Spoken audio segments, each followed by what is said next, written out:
Hello, friends. This is Dave Hurwitz, executive editor at ClassicsToday.com, here with Dave's Faves.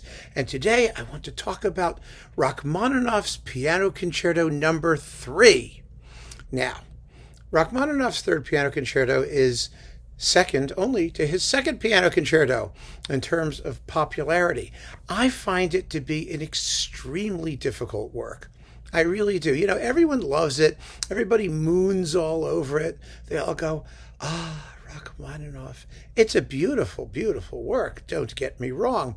But it's such a difficult piece to do well. It has lots and lots and lots of really bad performances and also quite a few good ones. And the problem with it is that as often as not, the piano is accompanying the orchestra, not the other way around. No, that's not necessarily problematic, of course. It's problematic in the sense that the piece is very symphonic, and as a result of that, you have a problem with movement. You know, when you just have, the orchestra as a sort of giant accompanimental ensemble, the pianist is going crazy and doing all the virtuoso stuff, it's great. And of course, there is that big cadenza in the first movement, which exists in two versions, and everyone jumps up and down and carries on about which version of the cadenza they're doing, the bigger, thicker, heavy one, or the lighter, slightly shorter one. I couldn't care less. They make no difference because they end the same way, basically. You know, so what happens in the middle to me is not terribly important. It's a cadenza. It does cadenza-like things. The pianist gets to show off. Now, the problem is, for me, mostly the slow movement. The slow movement can be absolutely interminable. I mean, deathly dull. It's long. It's really long, number one. And number two, it doesn't have a big tune like, the second piano concerto does, which became a pop song, I'll never love this way again, whatever it went, it was a pop song. There's nothing like that in the third piano concerto. In fact, aside from the opening, that tune, and maybe... I mean, even the finale, no, there's like no other big tune in the piece. It has tunes, granted, it has tunes, but they're not, those kind of sort of succulent, full moon and empty arms. It's not like the second piano concerto. It's much more concerned with motivic working and cyclical recall of certain themes and things and little motifs. Even the finale. I mean, the finale has that dum ba dum ba dum ba dum ba dum ba dum ba dum ba bum bum bum ba boom boom. Okay, it has that at the beginning, but there's no big yummy tune at the end. There's no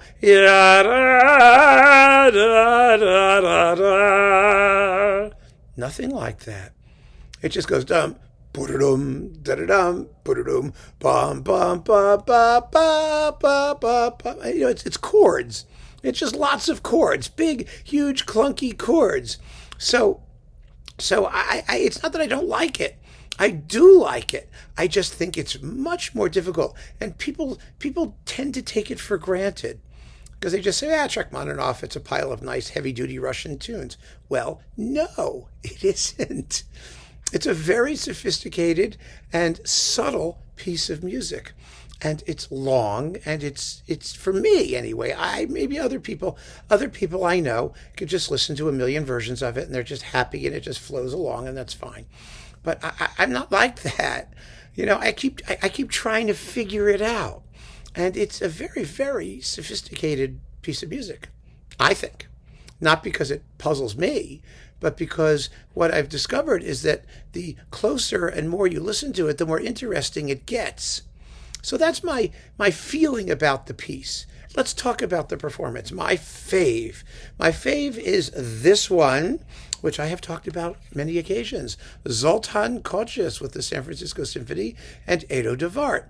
Now, this is sort of my go-to Rachmaninoff piano concerto cycle, or one of the really great ones. It's one of the great ones. The others are Stephen Hough and with Lytton on Hyperion, and the Earl Wild Yasha Horenstein, which is fantastic, in spite of Horenstein, who's actually quite good in that. There are like 3 or 4 really, really fine Rachmaninoff piano concerto cycles. This is definitely one of them.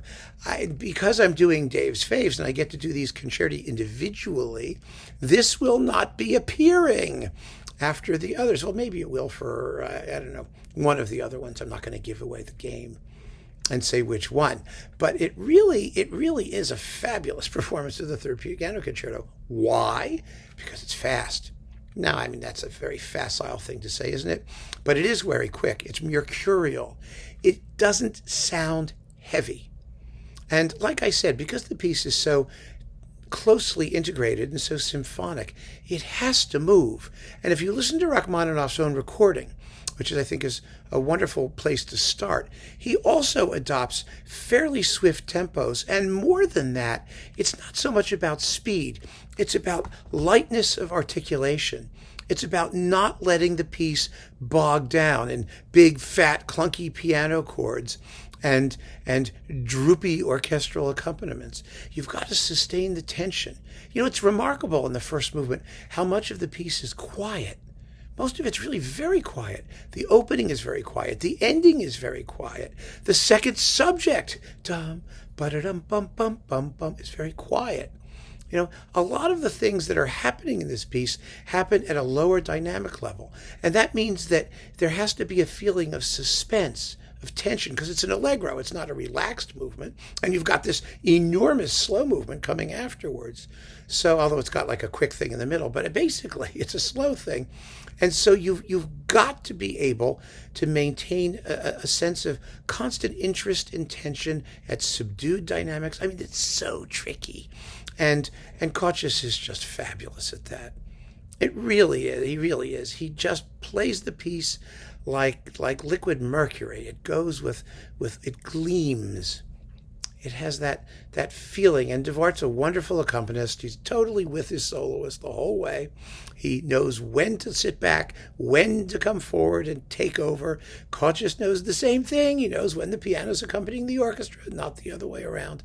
And the result has just this wonderful freshness that you almost never hear in this piece. Usually it sounds like some sort of fin de siècle, decadent, suicidal, sort of heaving and drooling and oozing. And, it's more like, a Lovecraft story in terms of death and decay and decadence. And no, it doesn't have to be any of those things. And I don't think it is.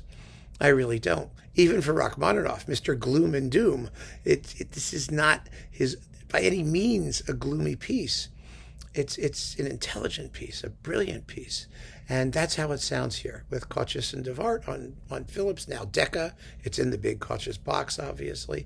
And so that's my pick for the fabulous Rachmaninoff Third Symphony. I'm sure you'll have yours as well. I have a few others. And of course, you have to talk about people like Martha Argerich, people like that. But no, I'm sorry. This is the one. It has all of the excitement and also the precision and also the spontaneity and all of those things that we want, but also the smarts. It really understands how the piece has to go, and that really matters to me. So keep on listening, friends. Thank you so much for joining me. Take care.